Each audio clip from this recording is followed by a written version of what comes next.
Welcome to Learn to Live Stress-Free. This is Christine Wright with Dr. Robert Wright Jr. of www.stressfreenow.info. Hi, this is Dr. Bob, the stress and pain relief doctor, coming to you today from Amsterdam in the Netherlands. And I'm going to put this knapsack down because it's getting really heavy. So today I want to talk to you unexpectedly about a topic that I think in the past I have avoided talking about it publicly, but now it's time to talk about it publicly. So I've talked to you before about why it's important to learn how to make lemonade out of lemon situations. So when you're confronted with a situation that gives you lemons, something unexpected, something that, very undesirable. So here I am on this trip. I've been traveling now, about 45 days, almost 45 days. Almost 45 days without a smartphone. And for most of the time, I have not had access to the internet either. And so that has presented an amazing opportunity to do other things because unlike most people, I'm not using my phone and I'm not using the internet. And so that gives me an opportunity to engage in high levels of creativity because I'm not using my phone and I'm not using my computer. And so if you think about how things are discovered throughout history, if you look at the history of science, people weren't using computers, they weren't using smartphones. And so if you look at what artificial intelligence is doing, this chat, whatever it is, thing, where that's now not only writing essays for college students, but it's writing the equivalent of peer-reviewed scientific journal articles that people in the peer review committee can't distinguish between a fake, fraudulent article written by AI and a real article. And so that's the world we are living in right now. And so what I want to talk to you about is this issue. The lemon is traveling while black. And so I'm not going to go into the specifics of what's happened on this trip, but let's just suffice it to say that people have lied to me repeatedly. So, but as a person told me about 30 years ago, said, this won't be the last time that somebody lied to you. And so this is talking about how when someone throws you a lemon, how to turn it into sweet lemonade. So the bottom line is that I have now, the lemonade that I'm creating is the idea to do a podcast called Traveling While Black. And what I'm going to do is start interviewing people. There's a guy in Canada, he's actually written a book by that title. And so I had contacted him last year when I had seen his podcast. And life happened, and so we didn't really connect for me to interview him. But now I actually will plan a visit to Canada so I can sit with him and interview him in person. And I'm going to read his book and talk to other people because this is a ridiculous situation when a black person does the same thing that a white person is doing, or a Jewish person is doing, or an Indian person is doing, or Asian person is doing, and then they get pushback. Like, here would be an example. Remember when Jesse Jackson ran for president of the United States? What was the question the media asked him? They said, what does Jesse want? Well, he's running for president. He wants to be president of the United States. How come they're not asking white guys that question? It's like people saying, "Oh, you got $100 million. What are you going to do with the money? What are you talking about? Do you ask Bill Gates what's he going to do with the $200 billion in profits he's making off the vaccines? No. So why are you talking down to the lower tier people? And so this is part of the issue, that some people, they have contempt for humanity. And I've seen it time and again. So the issue is, how do you respond to that proactively such that you do not get stressed out, your anxiety levels don't spike, doesn't cause you a migraine? In fact, typically when I encounter a lemon situation, I start laughing, because experience has taught me that when they start throwing lemons at me, that means at some point in the next 24 hours to the next 72 hours, I am going to have some amazing experiences, because that is how the timeline works. So part of what I learned on this trip that I didn't know, if you've seen the movie The Matrix, Morpheus has that moment with Neo, and he says to him, he says, if you take the red pill, I show you what's really going on. If you take the blue pill, you just go back to your ordinary life as if nothing happened and this was just a dream.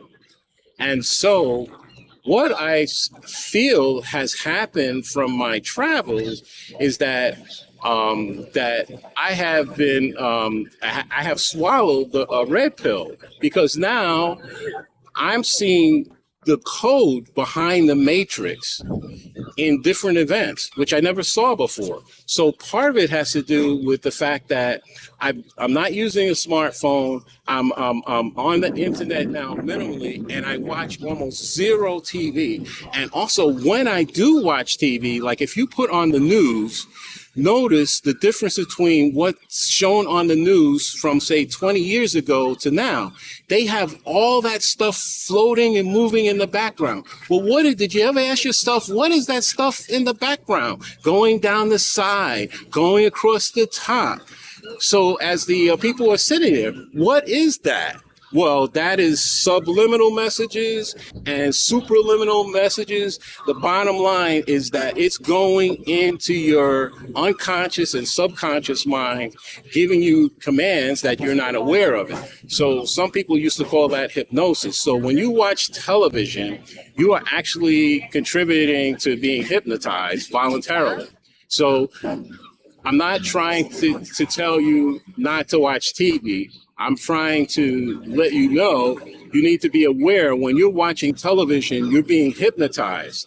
So next time you see a news report, doesn't matter if it's CNN, Fox News, MSNBC, CBS, ABC, take a look at the periphery, the borders around the main picture, and you'll see all this garbage floating and moving. Some of it's fast, some of it's slow. In fact, I remember seeing some flashing and during a picture in the corners, and I kept thinking, I said, oh my gosh, if a person had epilepsy and they saw this, it could trigger an epileptic attack. In fact, if you're from New York or New Jersey, you'll know where the Holland Tunnel was, or is. It still is. I think it's still there. And at some point, they had put up some lights that were flashing, and they got so many complaints about those lights, because those lights actually change your brainwave pattern, and not in a good way. And so in terms of someone that has a propensity to have epilepsy, those lights could trigger epileptic fit while they're driving, and either before or after they paid the toll. And so fortunately, this time, the Port Authority management actually listened, and they removed those lights. And so it's really amazing. I remember talking to a toll taker because I had seen an article in the paper and where the Port Authority management was against the toll takers wearing gloves, because what they were saying is that by taking all this cash, by the end of the day, their hands were not only dirty, a lot of times the palms of their hands were black, especially their fingertips. And I remember thinking, Port Authority be against workers wearing gloves. Well, they're against it mainly because it's a good idea and it would be benefit their healthy well-being. So that's what we're talking about.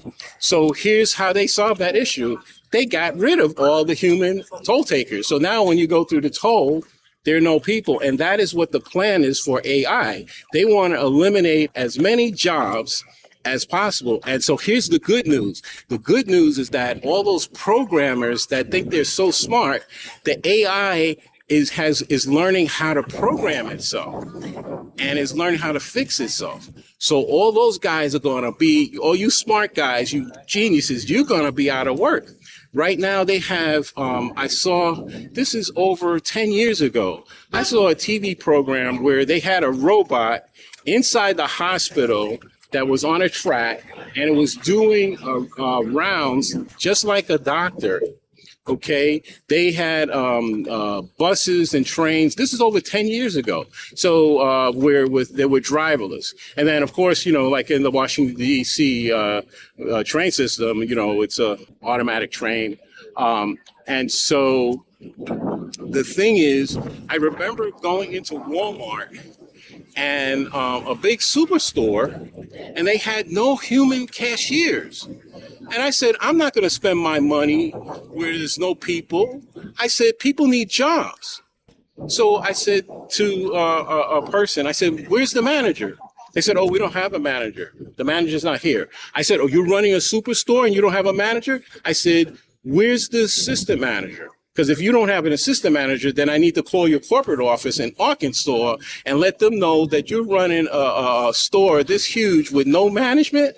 So all of a sudden, the lady points and she goes, there's a human cashier. I said, thank you. And so here's where I'm coming from. If I go to a store and there's no human cashier, I walk out. I will not spend my money. And that is all we have to do. They are eliminating so many jobs that, hey, listen, so they don't care about you. So you got to care about yourself. So consider not spending money where you don't get respect. And so you go to, I remember I went to a restaurant and then they provided the ingredients and we were supposed to cook our own food. I'm like, you gotta be kidding me. I was like, why would I go to a restaurant and cook my own food and pay restaurant prices? I mean, totally insane to me. Now, I have been at a Korean barbecue because I was a guest, and the people, this was in Los Angeles, and said, oh, you got to try this, the Korean barbecue. It's great. And then later I found out that the reason that the Koreatown and the whole Asian corridor in LA was created was because of that knucklehead guy, Sterling. He wouldn't rent to anybody that wasn't Asian. A business, right? So I want to close with this note. This is 2023. If you can remember far enough back to 2021, March 27th, 2021, no, March 20th. So March 20th, 2020. Okay, I had my year wrong.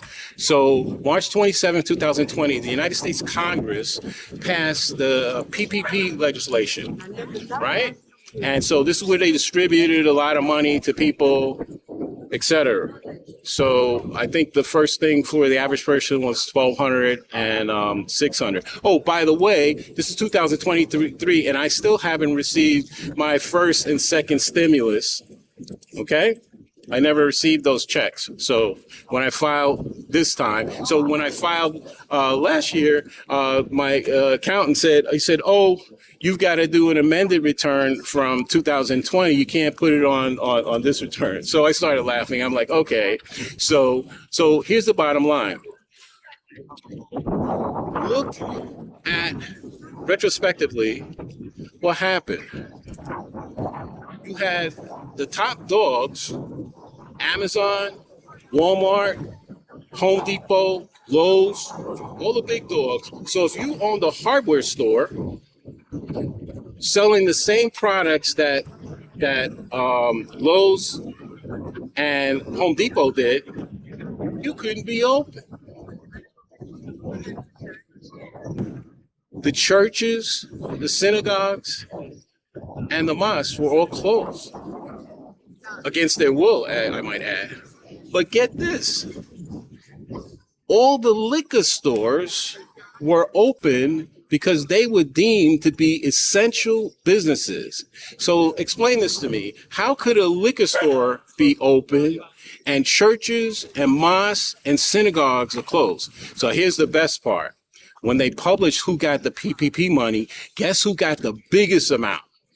Who? The Catholic Church. They got $3.5 billion of your tax money. And what do you think they did with it? They simultaneously, they got $3.5 billion. And what did they say? They started closing churches, they started closing schools, and they stiffed the employees without any severance. And they paid the settlements for the pedophile priests. So that's right, your tax money was used to pay off the priests. Again, I want to say the Catholic Church in the United States got $3.5 billion in PPP money, while in 90 days, the first 90 days of the pandemic, 41% of all black-owned businesses in the United States went out of business. 36% of all Hispanic-owned businesses went out of business. And 1.9 million white-owned businesses went out of business in the first 90 days. And then at the end of 2020, guess what? There was 600 billionaires. They made from March 1st, 2020 to December 1st, December 31st, 2020, they made $1 trillion in profit. So I'm all for capitalism, but where's our cut? Like I said, I still haven't got my $1,200 and my $600 stimulus checks, right? And so that's what I'm saying to you. We're being ragdolled. So the bottom line is that don't go for the fake out. Pay attention. Look at what's going on. And so one of the main things is to look at that TV when the news is on and watch all that stuff in the background floating around and ask yourself, when I watched TV 20 years ago and I watched the news, there wasn't all this stuff in the back. What's that? So ask some people that are in the business, people that are camera people, people that are in the union, and ask them, what's all that stuff in the background? And then you're going to be shocked, because that's what's really going on. It's a form of hypnosis and advanced form of subliminal and supraliminal advertising to get you to buy and keep you under thumb. You know, I'm sad to say that's what's really going on. Anyway, it's a beautiful day in Amsterdam, and this is a issue worldwide, but the reason I'm talking about it is because the multiple levels of nonsense that I have experienced while on this trip. So I'm not going to go into detail, but like I said, whenever I keep getting lemons, I know that later that day, or 24 hours later, or 72 hours later, or a week later, I'm going to be getting gifts from the universe, unexpected gifts, because apparently this reality is like the negative, and I'm in the positive, like the picture. And so as I stay in the light, good stuff comes to me. So this is Dr. Bob signing off from Amsterdam, telling you to do what you know already, which is to be good to yourself and to take better care of yourself so that you don't end up like you, like living to 100 years old. And he said at his birthday party, if I had known I was going to live this long, I would have taken better care of myself. So take better care of yourself starting right now. And remember to do like the old airline metaphor. Before assisting others, put your own oxygen mask on. This is Dr. Bob, the stress and pain relief doctor, coming to you today from Amsterdam on a lovely day. This used to be called Holland, but now it's the Netherlands. Until next time, from stressfreenow.info, be safe and be well.